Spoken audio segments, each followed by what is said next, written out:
Hello, welcome back to another episode of Red Cap Mechanic.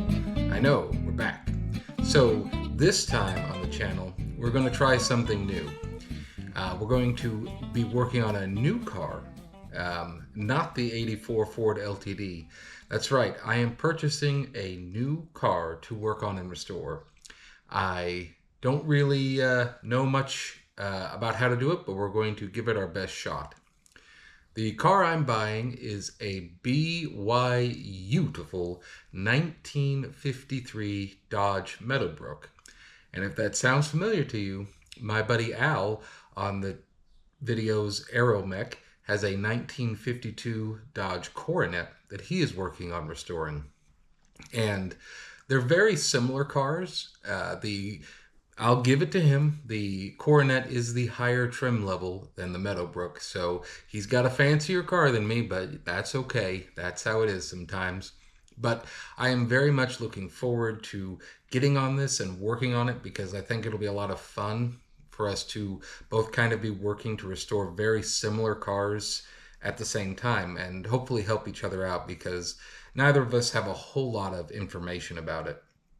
So the 1952 Dodge Coronet that he's working on is that green one that's a beautiful green color named Ella. This 53 is a white Meadowbrook, which is going to, I think, be a good candidate to try and paint. I've never painted a car before, but that's going to be a long way down the road.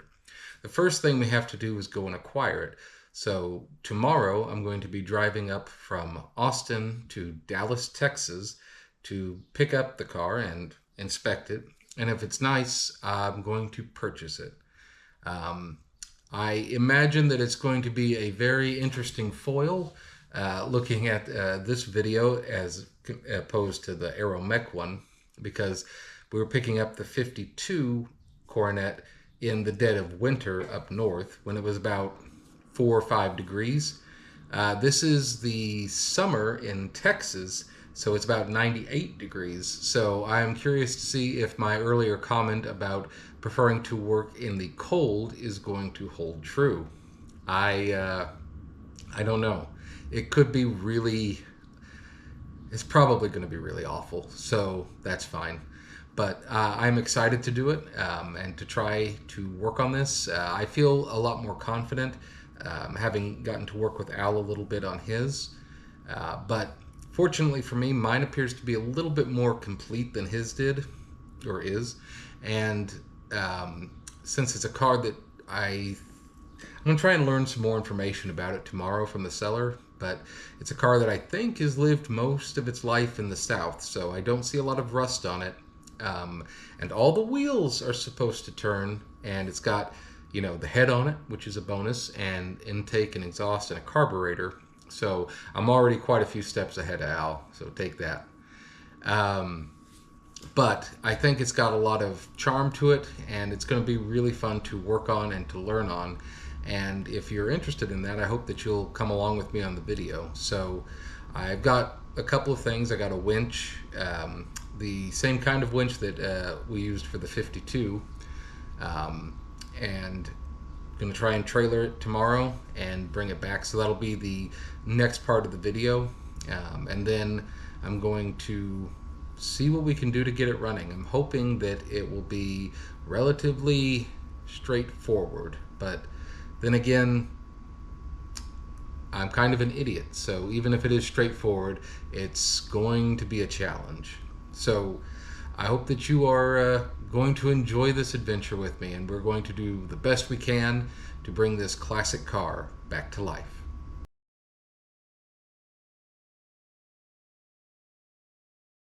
Well, we're starting the day off going to pick up the U-Haul trailer. I am currently in a ride to go pick it up.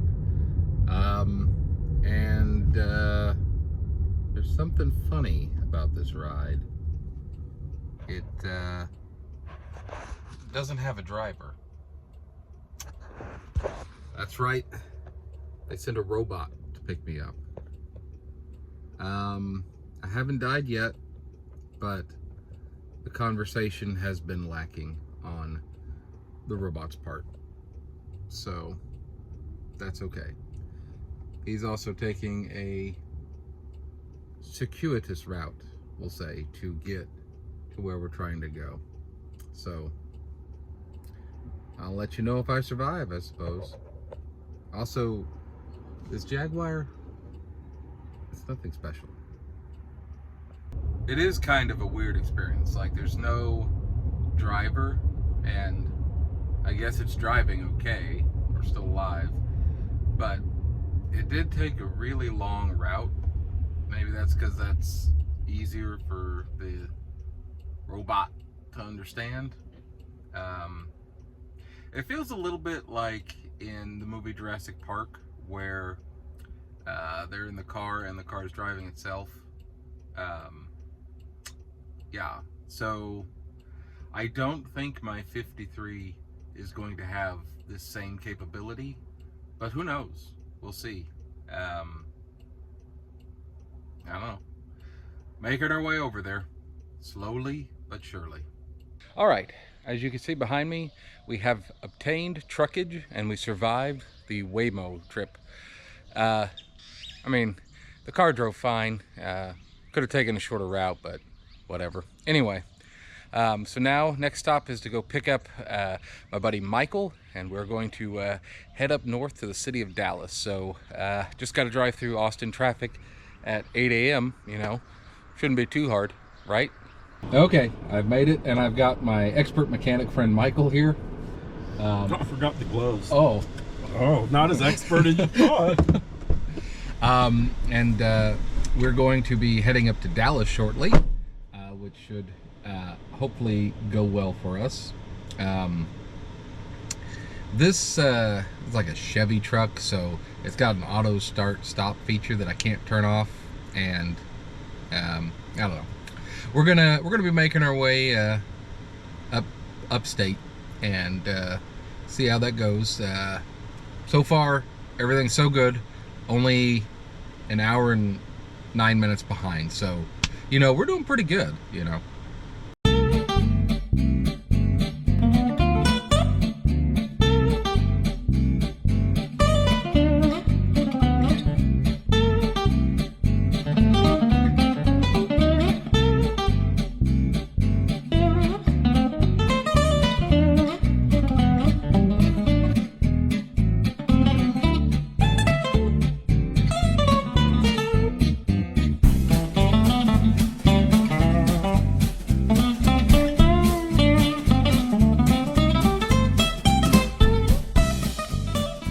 Alrighty, well, a bit of an update.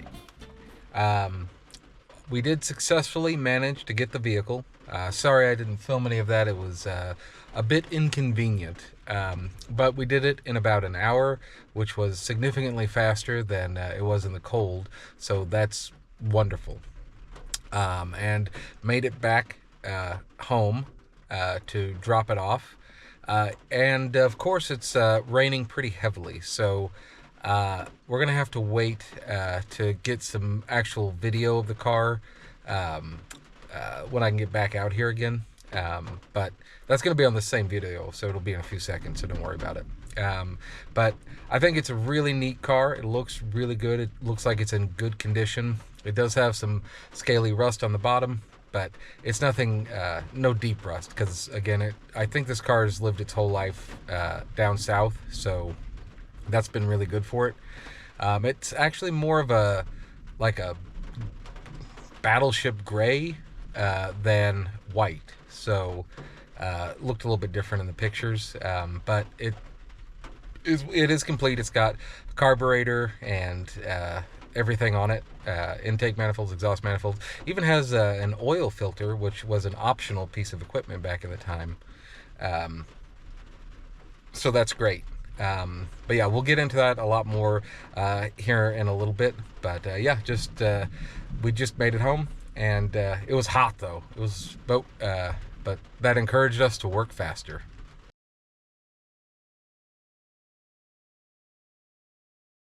Alrighty, everybody, it's the morning.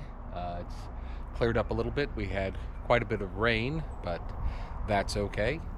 And now that it's daylight and the vehicle's on the ground, it was quite the ordeal to get it off of the trailer, as seems to be the case. So if you are trailering a vehicle, make sure you're planning for that, because it can be quite difficult. I would recommend having a friend help you. Friends are very important and very necessary, so they can help you out a lot. Yeah, so get a friend if you need a hand. But let's dig into this and take a look and see what we got. Alrighty, so this is our 1953 Dodge Meadowbrook. As I said, it looked white in the original pictures, but it's actually kind of a battleship, gunship gray. It's going to need some new paint, but maybe we can bring that around. Seems to have almost all of its trim, which is really a plus, because that's probably not easy to find. The chrome does have some rust and some pitting, but I'm hoping that I might be able to clear that up with some Quad Zero steel wool and make it nice and shiny again. It's got both headlights, which is fantastic. I think somebody really cared for this car at one point, and then it just kind of sat, but that happens. But we'll see if we can bring it around and restore it. It's got all 4 tires, which is nice. And they're all holding air, so, and they all roll, so that is a huge benefit. Will make things a lot easier. One interesting thing I noticed is there are no either driver side or passenger side mirrors. It's only the rear view, so that's kind of interesting. There is one kind of significant dent there, and then a few other little scrapes, but I'm not too concerned about that. See, I got all the tools. I'm gonna try and start working on this and see what we can get rolling. The back also has the chrome on here. I don't know if that's gonna come around. And then like this pitting stuff is, I don't know. We'll give it a shot and see what we can do. But yeah, let's go inside the vehicle and take a look at what the interior looks like. One cool thing is all the locks on these cars have like a little flip thing. I guess that's to keep it clean, but it's kind of neat. It looks like the interior of this vehicle was redone at some point, because this is still very nice. The door handles and the windshield, the window cranks still work. It's got the Venturi windows to open and give you a little bit of breeze when you're driving. It might kind of need some new, this is like a fabric, it might kind of need some new rubber on it, but these do go up and down pretty smoothly actually, which is really nice. As far as the interior goes, again, looks like it's been redone. Like it looks really nice. The headliner is kind of sagging a bit, but the material is in really good shape, so maybe we can find a way to figure that out. Getting inside the car, these just never stay up. I don't know. There's a screw, maybe it'll tighten it. But inside you have a nice big wheel. And then we've got, looks like just a couple of gauges. We've got a temperature gauge up here, cold and hot. What more do you need to know? Then we have the amps, discharge and charging. I guess you want it at 0. I don't know. I'm not quite familiar with what that's supposed to be. We've got 93,238.8 miles, and I'm gonna say that's all original based on the pedals. They don't look too bad. Get that over there. The Clutch does work, which is nice. The brake, of course, is frozen to the floor, and the gas pedal is stuck. There's some things in here. Oh, we're missing our lighter. Dang it. You got the starter. So this is where you put the key and turn it over. Headlights. That's kind of neat. Panel lights.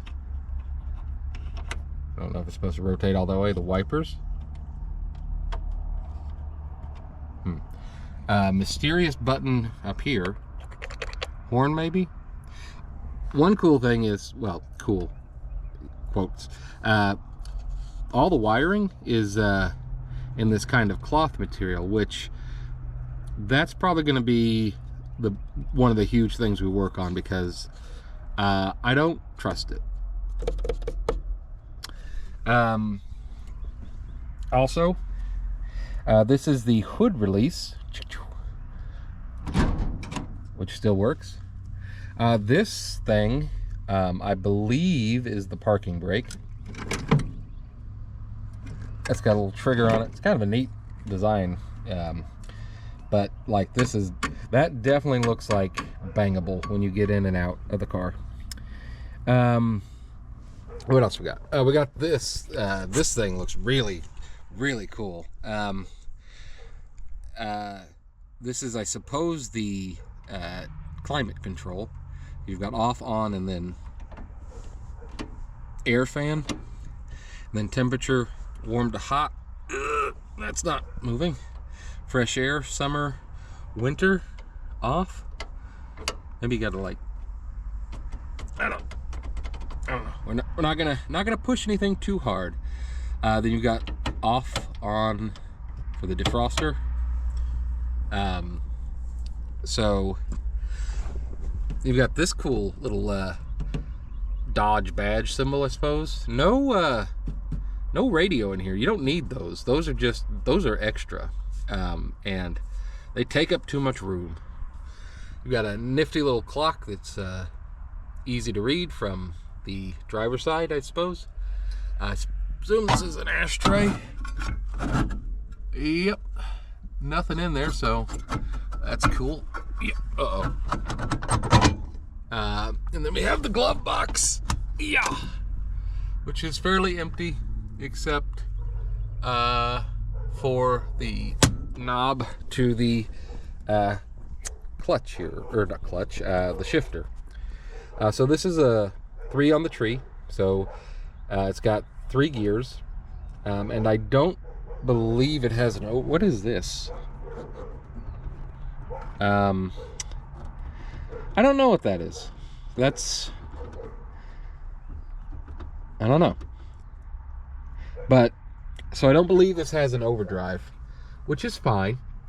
But it's very comfortable to kind of just sit in here. Not a lot of extra amenities, just sort of the basics, which is fine. And getting the headliner fixed will give it a little bit more height, which will be nice. But yeah, it's a pretty nifty car. But let's go ahead and get under the hood and see what we're looking at here. Alrighty, so under the hood, I mean, it kind of looks like a shark or something. I wonder if that was kind of the intention, like a mouth of a shark. But that's all right. We got a little bit of rusting, but I haven't actually seen any like significant amounts of rust on this car, which is great. We have a battery in it. It came with a battery. I don't know what it is. I don't know, they usually label them. I'm hoping it's a 6-bolt, but I don't know. We'll see. Okay, so again, kind of going back to the wiring, this cloth wiring, the sheath on it will just kind of deteriorate, and then you're left with just bare wires. which is a great way to not only not have the wires work, but also maybe even cause a fire. So we want to try and avoid that if possible. But we have the oil air cleaner. So this has oil in it, and the air sucks down, gets cleaned by the oil somehow, and then goes into the carburetor. This one is really nifty because it's got this special feature here, which is an oil filter. Those were optional, and not everything had those back then, but that's really good for helping to extend the life of the engine and the oil. So it's a big blessing to have those. We've got our coil here, engine oil fill. This is gigantic cap. That's fine. The radiator, which seems like it's in pretty good shape. I don't see any rust on the inside. The cap's a little wonky. I don't see any leaks on the radiator though, which is a big thing. The belt could be in better condition, but it's hanging in there. The fan, it does rotate. So that's a weird sound. I don't hear any valve noise when I rotate it, and I was able to rotate it 3 or 4 times, so that to me signifies that we're not stuck on the inside. Okay, so much like you may have seen on the Aero Mech channel, this is a flathead 6-cylinder engine. I think it's a 230. I will work to try and confirm that, but conveniently enough for us, and not for Aero Mech, it's got the intake and the exhaust manifolds already there, and a carburetor, which is a huge step forward. This gigantic thing, I think, is like a heater core, or some sort of a heater, which, you know, in Texas is not really needed all that much. I'd much rather this was an AC, but here we are. All right, so since we know that the engine turns over, which is a great thing, now we can just start assessing where we're at with things. So the oil it's thick, THICC. It's a little low, but I don't see any milkshake in it, meaning there's no water in it, and it actually looks like it might have been moved over to a detergent oil. So old oils, back in the 50s when this car was running, would just suspend wouldn't suspend. They would keep the dirt and the grime, and they just kind of leave it on the engine, and that was called engine sludge. Modern oils are detergent oils, so what they do is they capture all that sludge in it and suspend it in the oil, so when it's spinning around, it doesn't just kind of roam around or get stuck on the engine. The old oils would have sludge build up really heavily at the bottom of the oil pan and in the valve gaskets, so we need to check that and to see if we need to clean those or if they've already been cleaned, which would be nice. Other thing is spark plugs here. These valleys next to them are a great place for gunk to get in, so anytime you're going to be removing spark plugs or anything like that, you want to really clean those out so none of that debris falls into your engine. The throttle linkage is over here.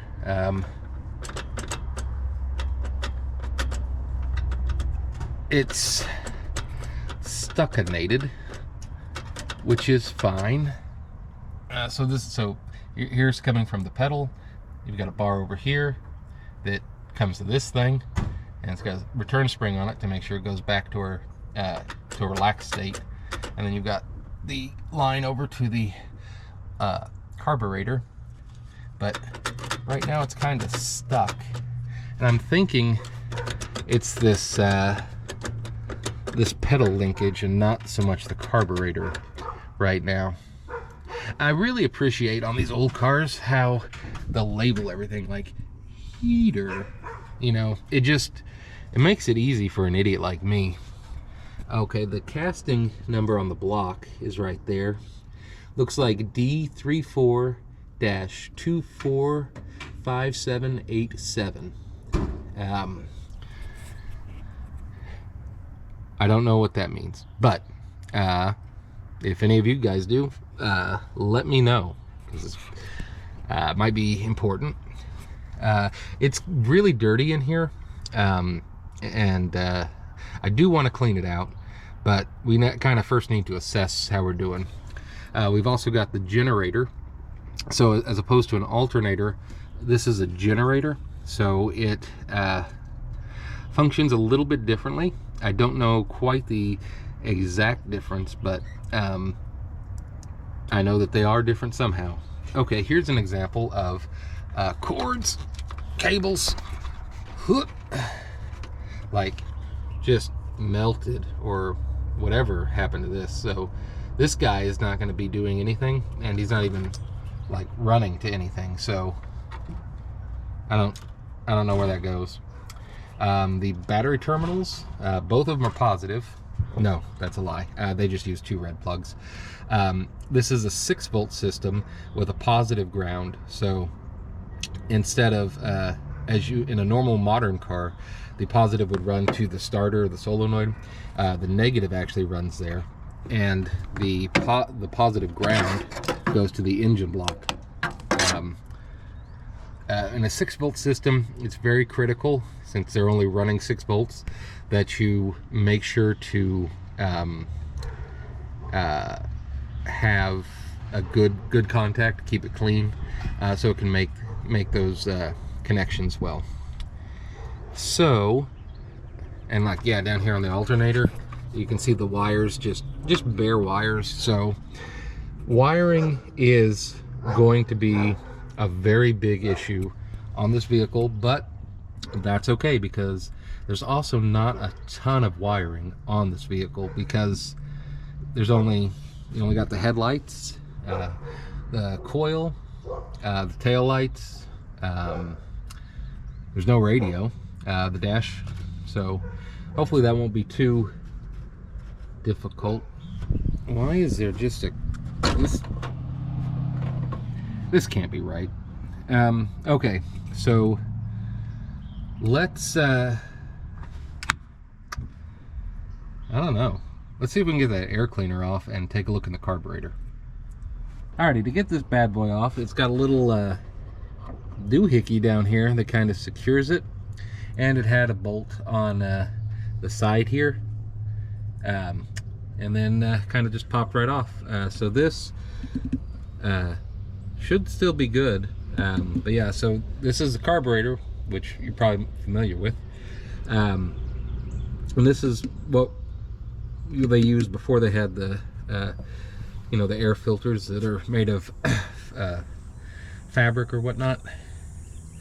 Alright, so we've got our carburetor, and it moves freely, which is nice. It's a 1 barrel, you know, that's all you need. Save on that fuel.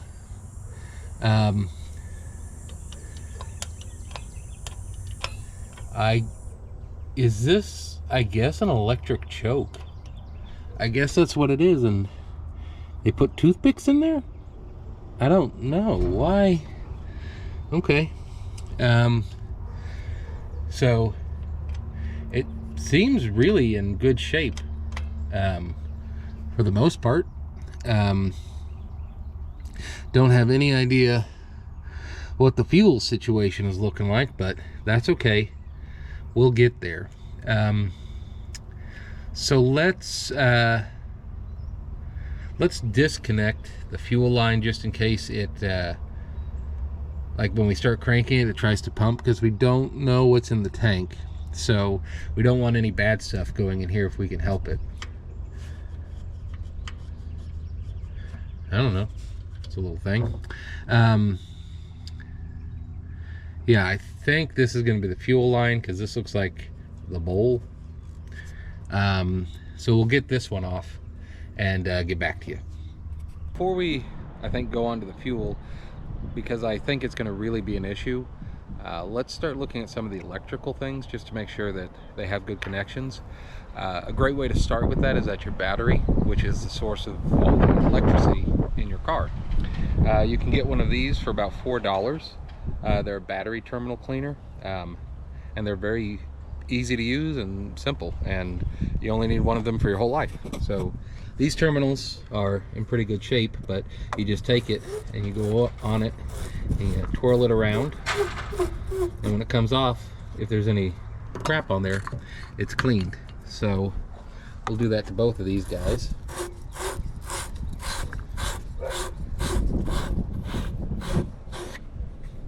So we know that they're clean now.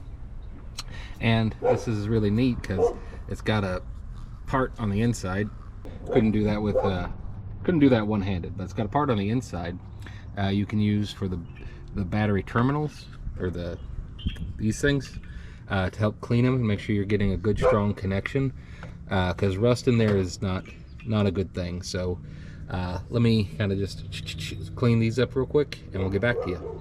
On these you can see how shiny it is on the inside now, because we've got all the rust cleaned out of there. So that's going to make a much better connection. These look like, well, these are obviously not original ones, but these look like they're in good shape. But every connection you have in a car, you're going to need metal to metal, and the cleaner you can make that, the better your connections are going to be and the less problems you're going to have. Especially in an old car like this, there's going to be much fewer than in a modern car. Conversely though, all of these are probably in terrible shape. So I'm talking from here to like this starter solenoid is like got a lot of gunk on it, so cleaning that up would be a benefit. This thing, I think this was a fuse block, or maybe this was, I don't know. But like, yeah, all of these are going to have just terrible wiring connections and terrible wires too. So cleaning those up and repairing those is going to be really important to having, because like this is like bare metal, and if it touches, it's going to short, which surely it will. So yeah, cleaning all those is very important. You'll also notice here there is, oh, the body number 596016, I think. There's no brake master cylinder here. That's because on these it's under the floor. So you got some extra real estate if you need something here. In fact, you have a whole lot of real estate in here to work with, so it's kind of fun. But yeah, let's get back to cleaning these terminals, and we'll get back to you. So I got the battery terminals cleaned up. I don't have a multimeter with me, which is a great tool for testing a lot of electrical issues, but I do have the level 1 version of that, which is basically just, there's a light in here that should light up if there's a 6-volt or more connection, which there should be in this battery. So I've connected it to the positive side of the battery, and if I tap it to the negative side, if there's a charge in this battery, it should light up, which it is. So that means that the battery does carry a charge to it. So now that we've got, this is a very useful thing to use if you're going to be working on an old car, or a car with a lot of rust, by the way. It helps lubricate and open things up. So we're done with that guy for now. Yeah. So now that we have the terminals all cleaned up, we should be able to tap and see if there's a spark, then something's drawing energy. Yeah. if the battery cable is quite long enough. Oh. Okay. So now we wait and do a smell test to see if there's any shorts happening, because there's a lot of bad wire in here and a lot of bad connections.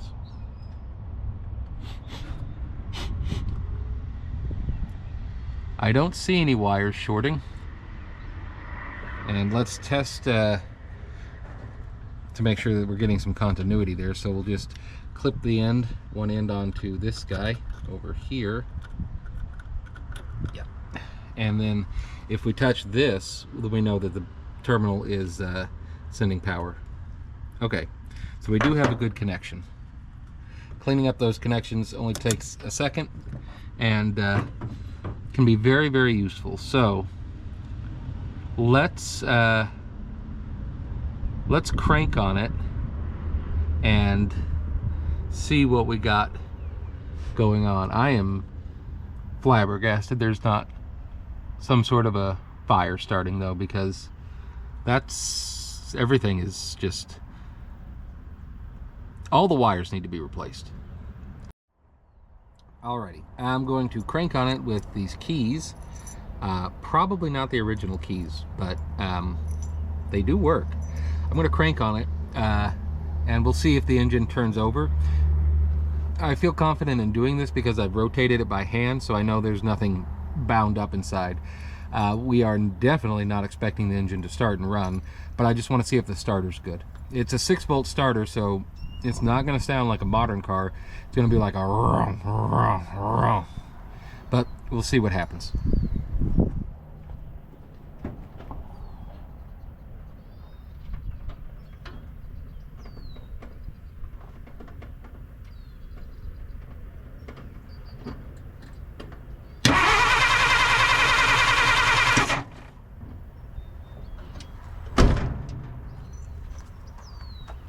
By George, that's pretty awesome.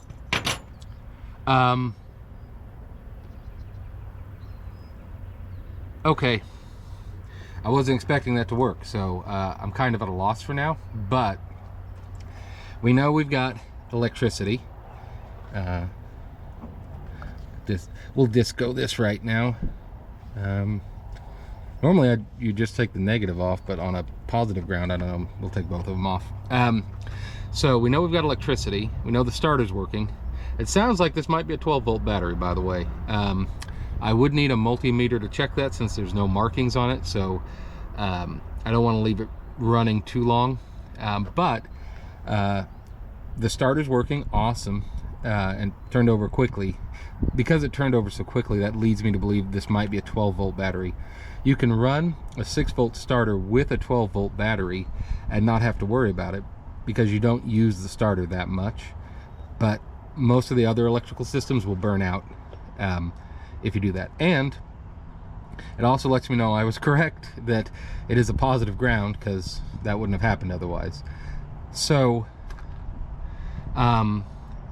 let's check and see if we have spark, I guess. That would be the next thing, right? And that's going to be with our friend, Mr. Coil. All right, so the coil is this guy here. What it does is it takes the 6 volts that this should be this battery sending, or the 12 volts that a modern battery would send, and converts it up to a very, very high number, like 50,000 or something.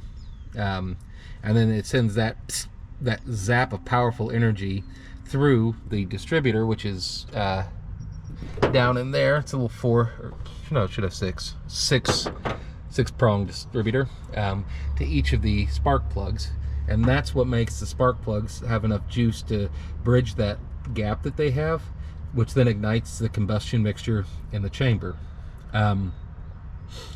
So we need to he's a little loose. He's very loose. Okay, that's fine. So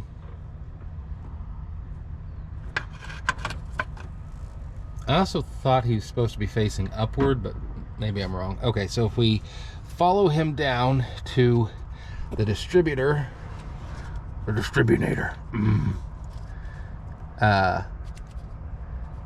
he should have a little boot thing on. Now, this is not easy to reach. He should have a little boot thing on, and we can pop that off of the distributor, and that'll be a little, it'll look like a little piece of metal, and we can hold that against the bare metal of like the engine block and see if there's a spark.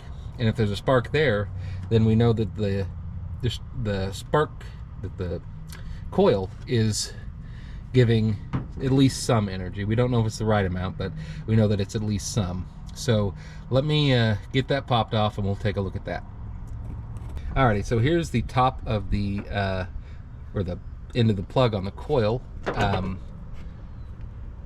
I don't know what it should look like, but I guess that's okay.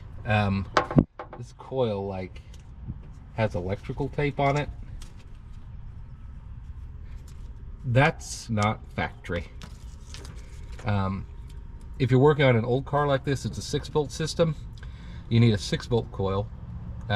Or if you're working on a newer car like 60s plus, you need a 12-volt coil.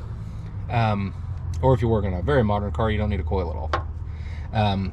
So yeah, okay, well, this is not going to work, but we'll give it a shot. So I'm going to put this against some metal and we'll see if it can throw a spark. If it does, then the spark plug, then the coil is at least somewhat working. So let me get that set up and we'll get back to you. I've got the coils wire set up against this. This is metal. When I turn the engine over, you should see a spark there. So let's give that a shot.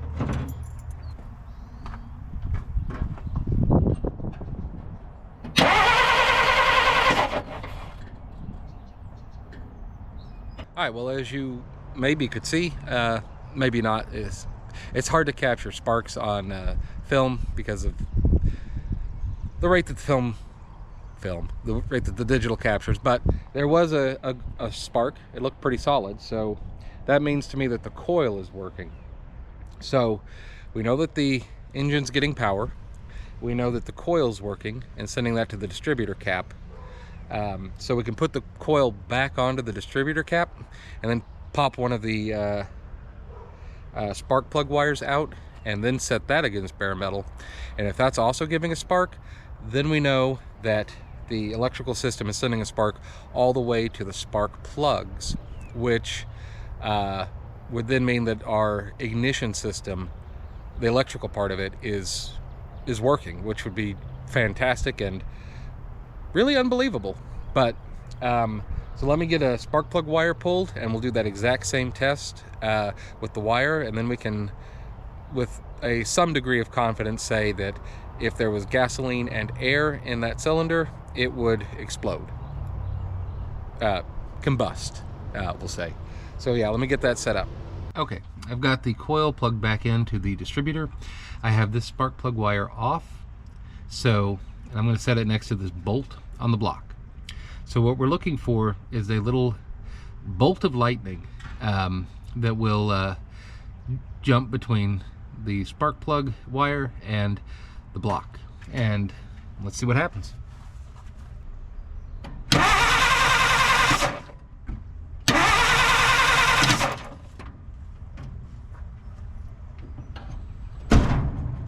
Again, I don't know if you could see that, but we did have a little spark that did the jumping and went from, let me take that off just in case.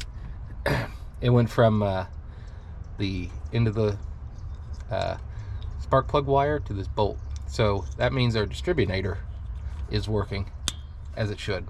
So if these spark plugs are working, then we should have spark or we should have ignition if we pour some gas down there. So let's do that, see what happens. Maybe this engine will kick to life for the first time in, I don't know, 30 years.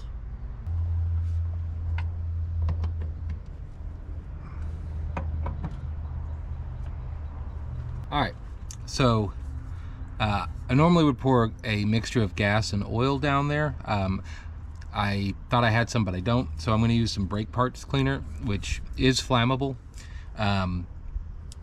It's not as good because you won't lubricate the top end, but them's the brakes sometimes. So we'll spray a little bit down here. Now it's got fire, the battery's hooked up. I'll turn the key and we know it's got spark, so this should work.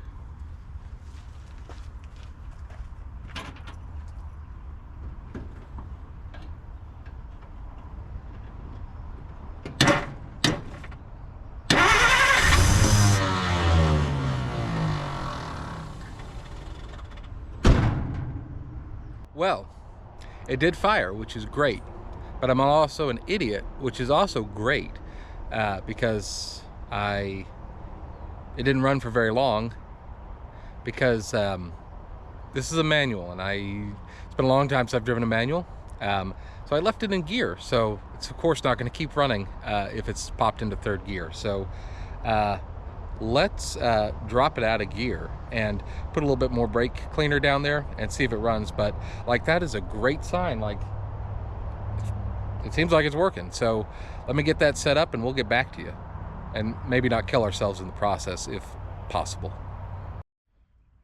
Okay, we are in neutral now, so give it a little blast and crank it over and see what happens.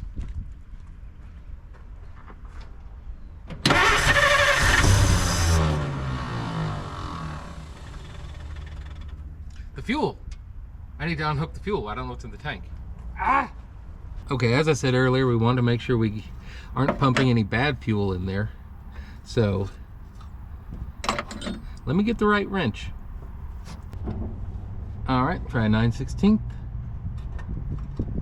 A little too big. A 1/2. Right size. Okay. Righty tighty, lefty loosey, right? All right, that's on there pretty good. So we'll get this PB blaster because we don't want to strip anything or do anything bad other than the stuff we're already doing. We'll let that sit a minute, and then we can put this 1/2 on there and hopefully kind of just ease that off without snapping anything. Sometimes rocking it back and forth can help work that in there. Yeah. Okay, yeah.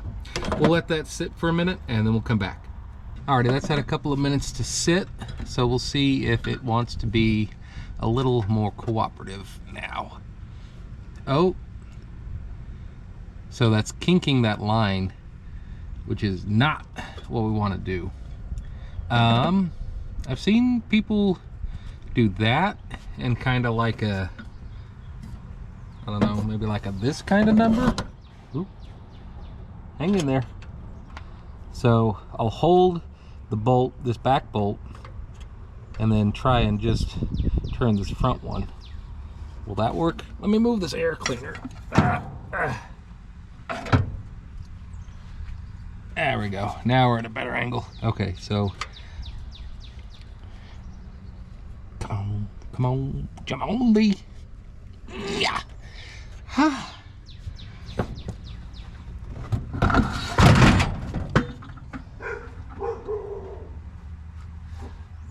Well, the oil air cleaner fell, and I can confirm it does have oil in it. Did. Okay. But it landed upright. So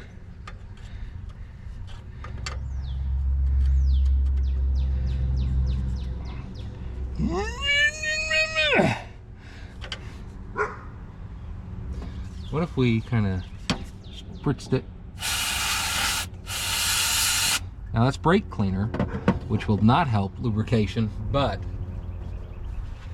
maybe it'll get some of the gunk out of there, and we can come in after with this PB blaster and really just get it lubricated,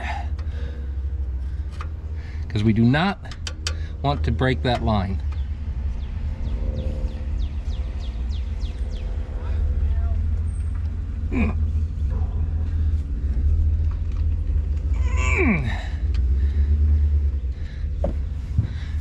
Oh boy, men were men back then when they tightened these things, weren't they?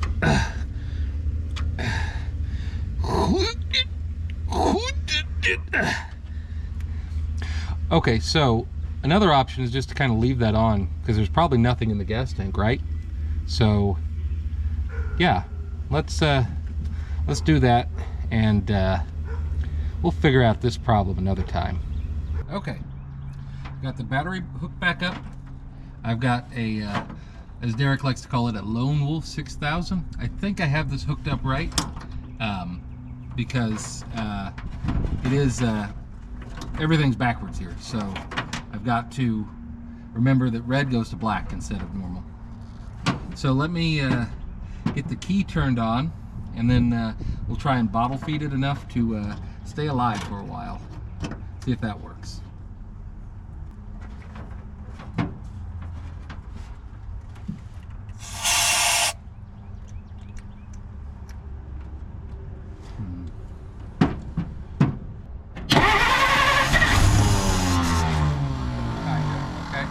Making progress.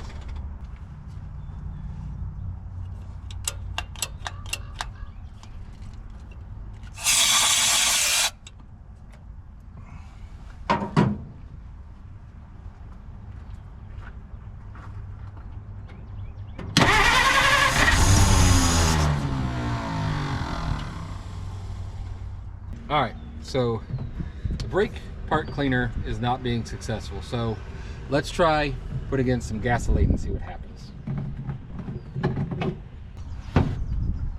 All right, not too much, just want a little trickle.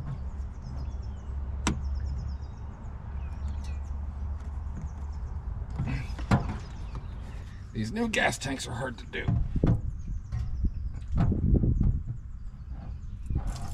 Oh, yeah, that's great, Gary.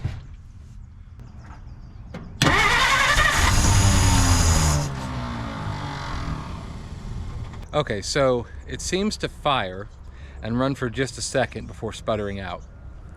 That could still be electrical issues, that could very well be electrical issues. I would think that the points which are in the distributor, which are the little contacts, would be fine since it was sending spark through the spark plug. The spark plugs may not be working. The exhaust could be plugged.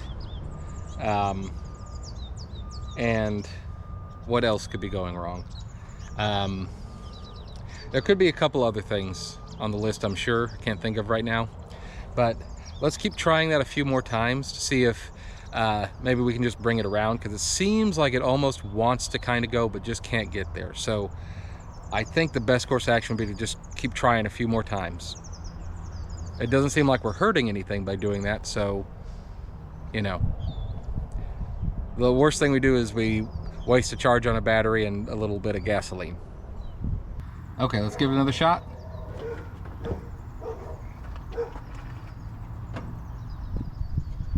Want to make sure the key is on. Got a little light. Don't do that. That wasn't right. When I did that, I heard a pop. So I don't think I have this connected right. I have it connected from the positive terminal to the solenoid. So I don't think I know how to use this, so I'm not going to do that because I don't want to cause any issue. So we'll just go back to regular key work. Okay, I put some more gasoline in there and let's see what happens.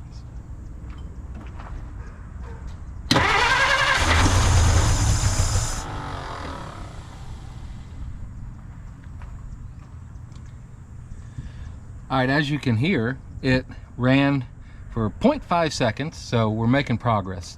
Let's keep that up. Maybe I just need more gasoline? I don't know.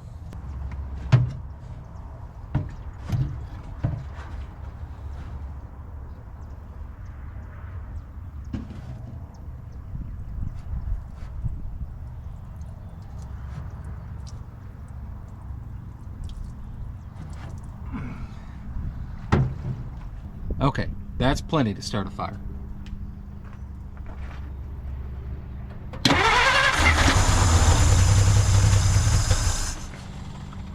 Okay, so we saw it run for about a second this time, so we're making progress. More importantly, we didn't hear any clanking or clacking or valve train noises, so it doesn't seem like anything is binding them in the top or the bottom of the engine, which is fantastic. So that tells me that we can proceed with trying to evaluate this and trying to get it going longer term. I think I will need to try and figure out how to get the nut off of, or the fuel line off there next though, because, or maybe open the top of that. No, that's too many bolts and things. That's scary. I'm not doing that. But try and get the fuel line off and see if we're getting anything pumped up there. Okay, I was able to get this off by spraying some more PB Blaster on it, keeping tension or pressure on this wrench on the inner bolt to push, to hold it steady, and then putting just a bunch of pressure on this outer bolt or nut to get it to loosen. And it finally broke free. Was not easy. Not for the faint of heart. But at least the Texas summer sun is keeping me warm. Be glad you're in AC if you're watching. Oh, it came off. Let's take a look at it. Okay, so we got this nut off from this bolt, and this should be where the fuel is coming in. I did bend that just a little, but I think that's going to be okay. So when the engine's turning over, if the fuel pump is working, which I might spray some, I don't know, brake cleaner down there to make sure the diaphragm is diaphragming. This should squirt out fuel if there's any fuel in the tank, which I don't know if there is. You know what? Let me go get some fuel and I'll put it in the tank. That couldn't be a bad idea, could it? Okay, I got the gas. It's gonna be the most expensive part of the whole endeavor, I think. So let's put some fresh fuel in it to see if we can get it to pump anything. Down the hatch, I suppose.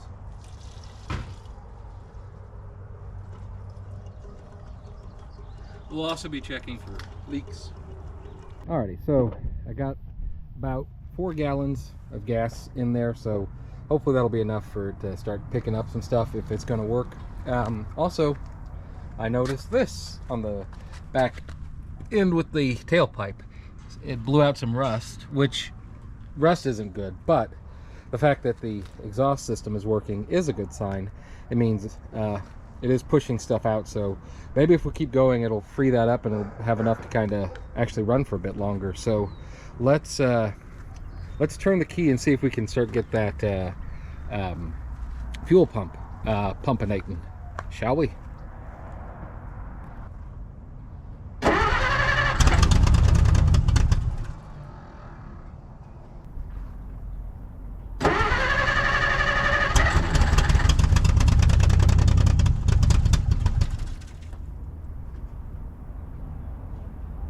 Well, we're certainly moving in the right direction. We got it to fire at least 2 or 3 times on that last go, which is fantastic. Excuse me. I'm going to keep trying it to keep it getting, because it seems like it's going longer and longer each time. So I'm going to try that a few more times, putting gasoline in there and trying to get it to fire off, and checking to see if the fuel pump is working. I don't see it spritzing anything just yet. But yeah, let me try that a few times and we'll get back to you. Okay, little update. So, been spinning over and I see some smoke coming out from this area. I'm assuming it's the alternator. Actually, yeah, it almost certainly is the alternator, because these 2 wires are touching and I don't think they should be. I have disconnected the battery, but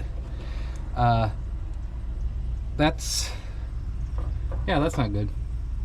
Okay, well, lesson learned. Let's go ahead and try to start this up. I'm going to use an excessive amount of fuel for this because I think it needs it, but let's see if we can get it running for a few seconds.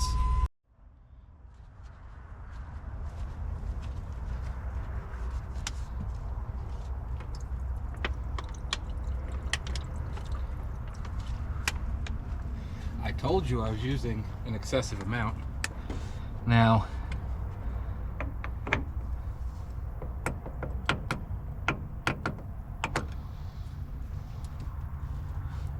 okay, those wires are separated. All right, let's give it a shot.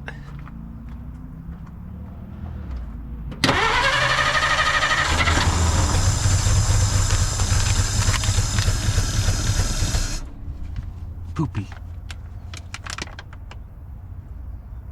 Maybe a super excessive amount. And that carburetor is definitely leaking.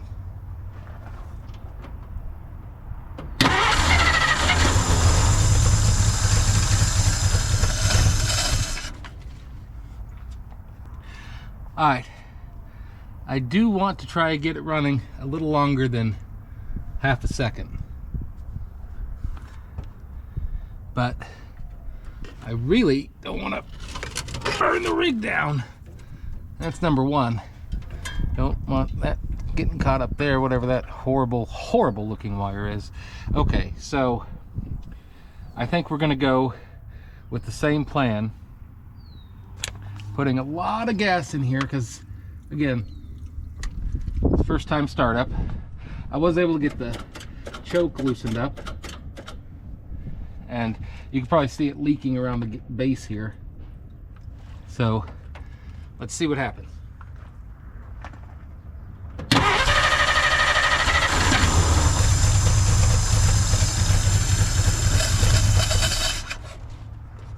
Did I flood it? Possibly. Do I know what I'm doing? Nope. We're wide open for a second.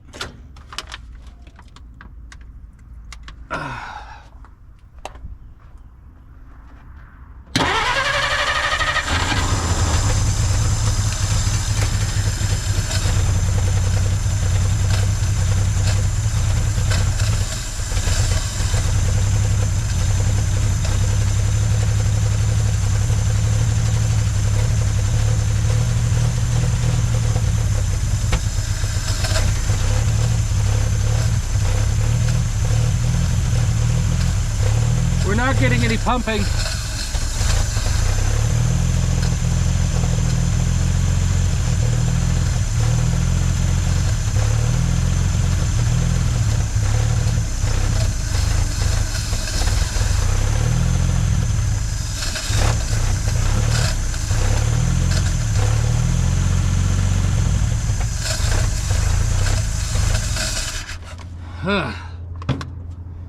Okay.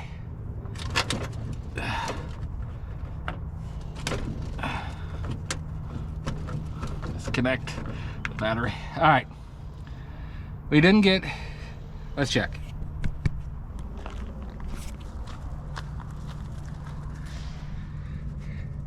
All right, it doesn't look like we got any fuel pumping out of here.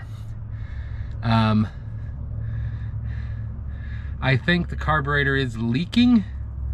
Because I don't think I spilled all that. Maybe I did, but I think I've seen it leak. I think this is the electric choke. So that's probably not working.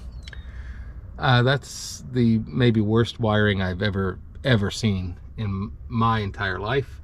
I haven't seen that much, but I ask you if you've ever seen anything worse than that, whatever that is. I don't know if you have.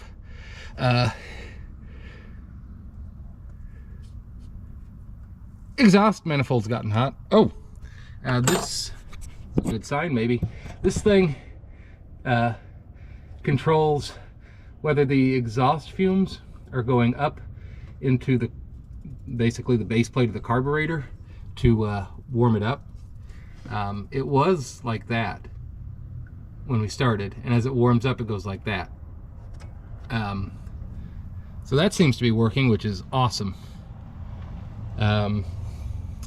But yeah, that's kind of where we're at the moment with that.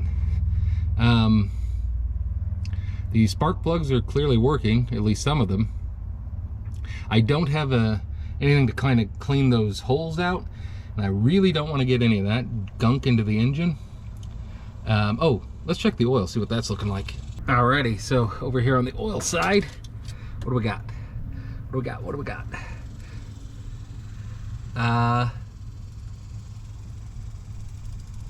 Yeah, I don't see any bubbles in there or water, which to me denotes that there's just oil in there. You need to not fall down like that, Mr. Coil. Okay, so lots of issues still, but that's okay. I'm going to keep trying to get it to run a little bit longer. I'm thinking I'm going to need to get a carburetor rebuild kit for that, which terrifies me. But you know, all of this kind of terrifies me, so I guess we're even on that. I don't know if it's got oil pressure. It looked like it got pretty high on the dipstick, which to me indicates there's things churning down there, but I can't see the oil pressure thing at the same time as doing all this, and I'm working alone, so I got what I got. I don't see any more smoke coming from these coils or these wires, so I separated them, but these will need to be replaced.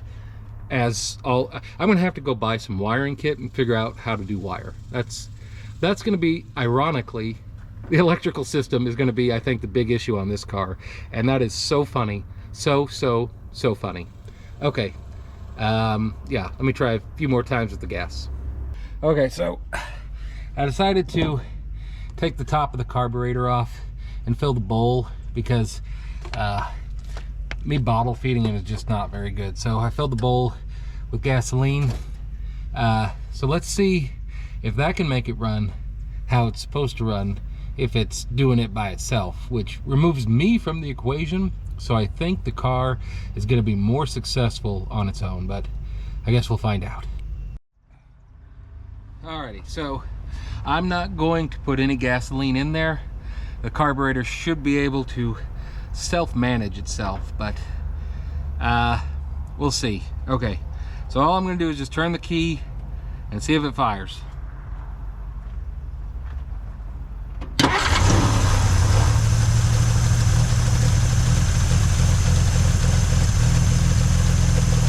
Well, son of a gun. Oh. And I'm not sure if you saw, but here. I squirted some brake cleaner down this tube here, and it started pumping gasoline up. So the fuel system's working, carburetor's working. Why was this car parked? If it's something I could fix, then surely anybody with some actual brain power could have done this. So I'm not quite sure. I'm going to reconnect this because it looks like it's working at this time. So no more bottle feeding, I guess. I did let that brake cleaner sit down there. So you spray it down here, and it goes down to where the diaphragm is on the fuel pump.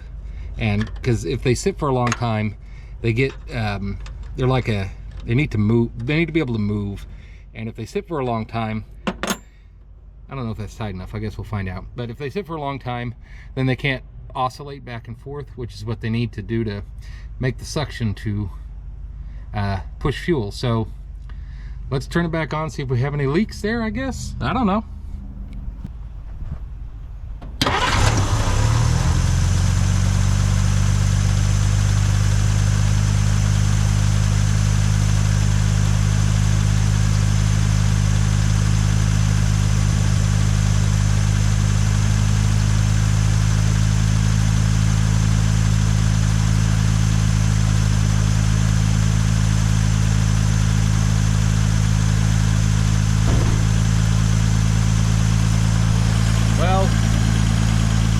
fixed.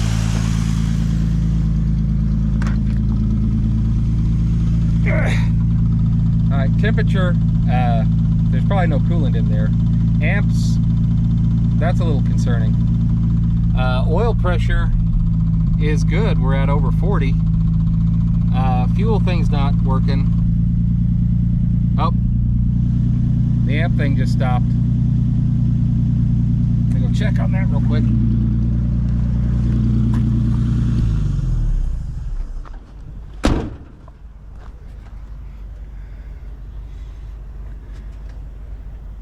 Any of these wires hot? I'm not gonna touch those. Let's take this off, see what happens. I smell something burning. I don't see anything on fire yet. I'm gonna guess that generator is no bueno, and there's probably about 1 million electrical connections that are not great. But this car is running on its own after me working on it. Let's put some coolant in here, rather water, and I don't know, run it for a little bit longer. I'm going to eventually want to club up to coolant, but for right now we'll just pour some water in there and see what happens. I unfortunately don't have a working hose at the moment, so this thing is getting primo water for people. But you know what? She deserves it. Speaking of that, I've been thinking about some names for her. I don't know if I'm settled on one yet. I was thinking of Cassandra, which I think is a really nice name. Not a very common name, so you wouldn't really confuse it with a person. And Hazel, which I think is also a really nice name. But I don't intend on painting the car brown or anything, so I don't know. I will keep thinking on that now that I know that it runs with me working on it, so it's got to be desperate to live, right? I don't know how many this is going to take, but it's a really good feeling to get it working again. I haven't really done much to it. Just checked all the electrical systems, as you saw, and put gas in it, and the brakes are still not working though. So brakes and electrical are going to be the two big things on this vehicle, I guess.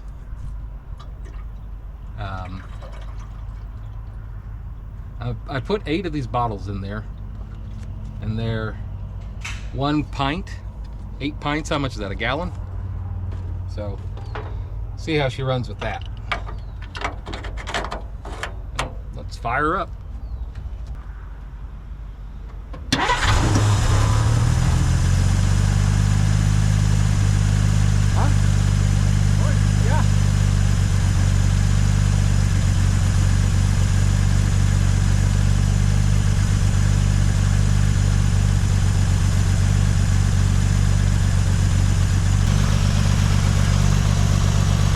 That's my area of concern, the generator right now.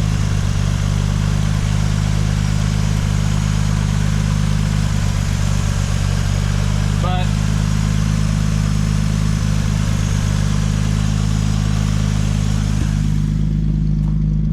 I don't know, man. Temp is kind of high. Amps have stopped charging. Oil pressure's good. Fuel's still not registering.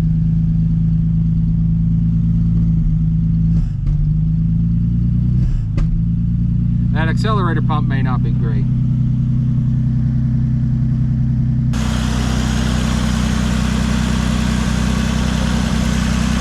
Not seeing anything on fire yet.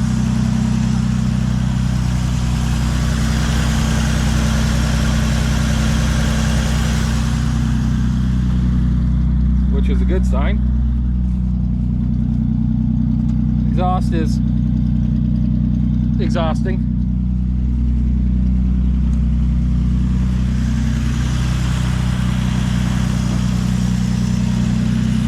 Not seeing anything smoking. I smell something getting hot. All right, we definitely have got some smoke coming out of the generator, so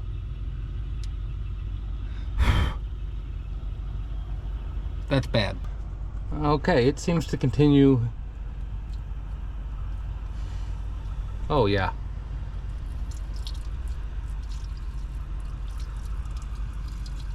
I don't know if this is a good thing to do or not,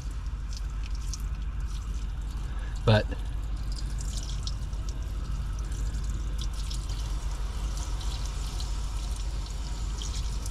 this is lukewarm water. I hear sizzling. At the top of that radiator is hot, so that's been working. Okay.